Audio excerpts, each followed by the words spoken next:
झारखंड में एसआईआर हो रहा है, आप सभी को पता है, और इसमें कई कर्मचारियों को लगाया गया है, जैसे कि सेविका, सैया, वीएलओ को लगाया गया है। लेकिन आपको बताएं कि झारखंड में एसआईआर जो हो रहा है, इसमें हमारे जितने भी जिले हैं, सभी के जो कर्मी हैं वो किस तरीके से काम कर रहे हैं, कैसे प्रेशर में रह करके काम कर रहे हैं और कैसे काम करते करते ही उनकी जीवन लीला समाप्त हो जाती है, ब्रेन हैमरेज कर जाता है। इस बात के बारे में आपको जानकारी नहीं होगी। आज आपको हम बताएंगे कि हमारे झारखंड राज्य अंतर्गत गोड्डा जिला तालझारी अंतर्गत सरविंधा गांव में इस वक्त हम लोग हैं, जहां पर कि एसआईआर का जो काम है वो करते करते एक सेविका वीएलओ की जीवन लीला समाप्त हो जाती है। और यहीं पर इसी घर में वो काम कर रही होती हैं। देख लीजिए, ये घर है, और खास बात आपको हम ये बताएं कि वो महिला आदिवासी हैं। झारखंड राज्य अंतर्गत ये गोड्डा जिला है, तालझारी अंतर्गत सरवंधा गांव है, और इसी घर में वो काम कर रही होती हैं। तब जाकर के काम करते करते अचानक इतना प्रेशर होता है एसआईआर का काम करने का कि उस प्रेशर को वो बर्दाश्त नहीं कर पाती और उनकी जीवन लीला समाप्त हो जाती है। इस घटना के बाद त्वरित गोड्डा के पोड़ैया हाट से विधायक प्रदीप यादव, झारखंड सरकार में कांग्रेस के विधायक दल के नेता प्रदीप यादव सक्रिय होते हैं और इस मामले को सीधे गोड्डा के बीडीओ से लेकर के झारखंड के माननीय मुख्यमंत्री हेमंत सोरेन तक पहुंचाते हैं।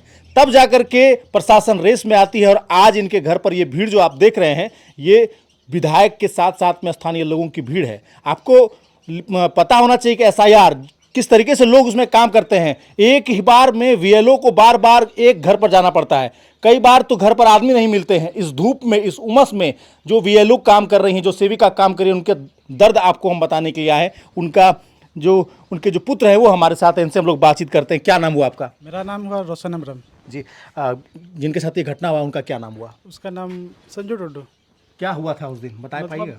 उस दिन मम्मी काम पे एसआईआर का काम पे गई थी, ठीक है। इसके बाद फिर जब वहाँ से लौटी, मतलब सब कुछ कॉपी में या जो लिस्ट था उसमें कॉपी में ही, मतलब रजिस्टर में वो लिख के आई थी। इसके बाद जब यहाँ पे घर पे आई तो यहाँ पे ऑनलाइन उसको मतलब चढ़ाना पड़ता है उसको, ठीक है। तो वही चढ़ाते चढ़ाते ही उसका मतलब ब्रेन हेमरेज कर गया। हाँ, मतलब बहुत एसआईआर का काम में बहुत ज़्यादा ही प्रेशर था उस दिन, मतलब बर्दाश्त नहीं कर पाए। और पहले भी इससे मतलब अब आप पूरी तरीके से अनाथ हो चुके हैं। पिताजी भी नहीं है?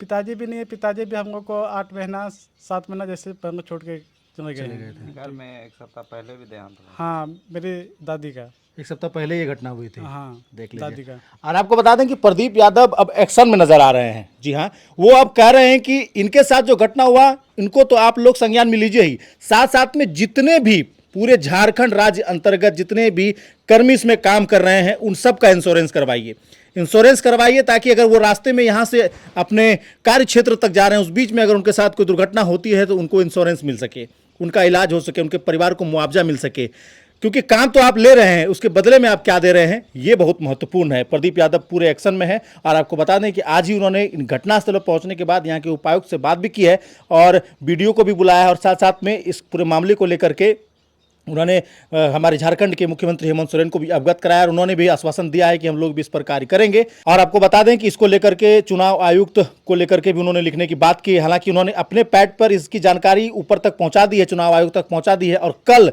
इन पूरे परिवार को बुलाया है और इनसे एक लिखित आवेदन लेकर के उस पर भी कार्रवाई करने की बात कर रहे हैं।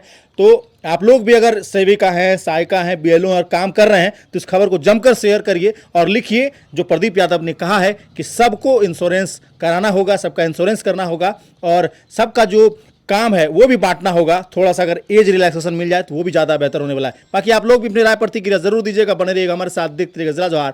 धन्यवाद।